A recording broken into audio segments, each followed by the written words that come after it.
Bom, vamos lá. Saiu uma pesquisa nova da Nexus com o BTG Pactual. E olha, os resultados para a corrida presidencial de 2026 são, para dizer o mínimo, impressionantes. Ela dá pra gente a primeira foto bem clara de um cenário que, pelo visto, vai ser disputado palmo a palmo. Para começar, vamos olhar um número. Em uma simulação de segundo turno, a pesquisa mostra 46% de intenção de voto para o presidente Lula. É um número forte, sem dúvida, mostra que a base dele continua bem sólida, mas guardem bem esse número, porque agora vem a grande virada da pesquisa. Esse é exatamente o mesmo percentual de intenção de voto para o principal adversário dele, Flávio Bolsonaro, 46%. Não é parecido, não é próximo. É idêntico. Então, o ponto central é esse aqui, preto no branco. A pesquisa mostra um empate estatístico perfeito entre os dois líderes, 46% para cada um. É isso que prepara o terreno para o que a gente vai mergulhar agora, a análise de um país politicamente dividido bem no meio. Para a gente entender como se chegou nesse impasse, vamos olhar os detalhes. A gente começa com essa manchete do empate, depois passa pelos números do primeiro turno, pelo confronto direto no segundo, vamos explorar o que segura, o que impulsiona cada candidato e, no fim, tentar entender o que tudo isso significa de verdade. A grande história que esses dados contam, sem dúvida, é a do empate em 46-46. Isso não aponta só para uma eleição acirrada, mas para um eleitorado que está muito polarizado, e isso bem antes da campanha começar de fato. Mas para entender o empate lá na frente no segundo turno, a gente precisa dar um passo atrás.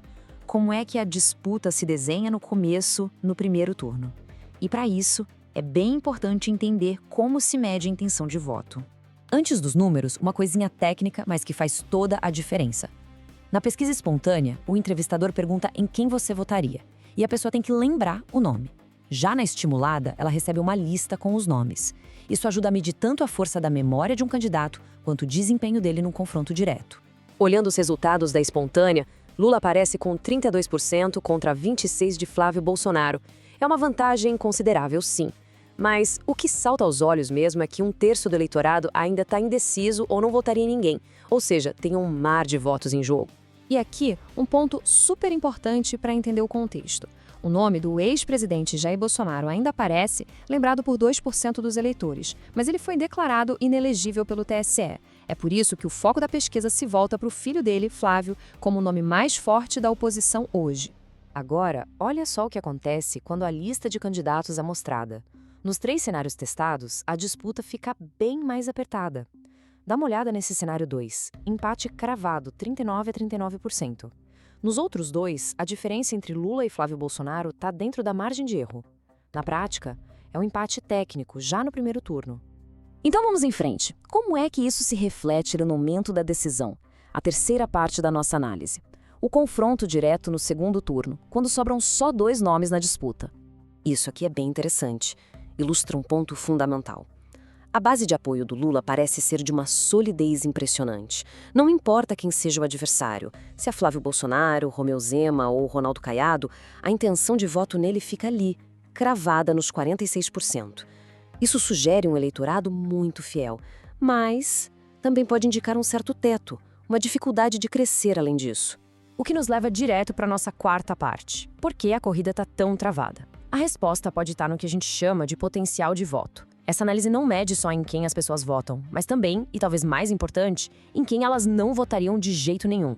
Olhando para os números de Lula, a gente vê um piso bem firme de 34% que dizem que só votam nele. Só que o desafio é gigante.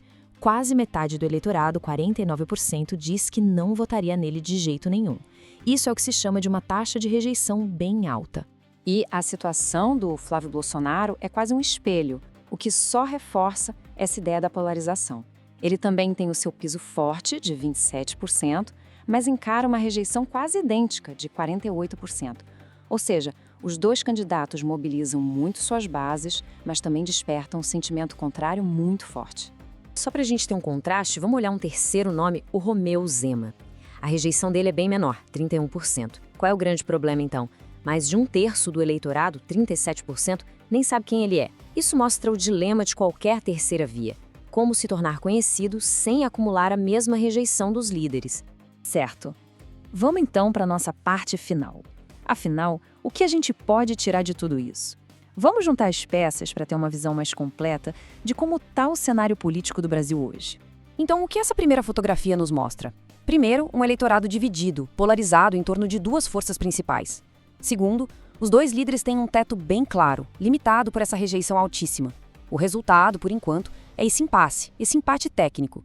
E isso tudo leva à conclusão mais importante. A eleição de 2026 provavelmente vai ser decidida no centro, não nos extremos.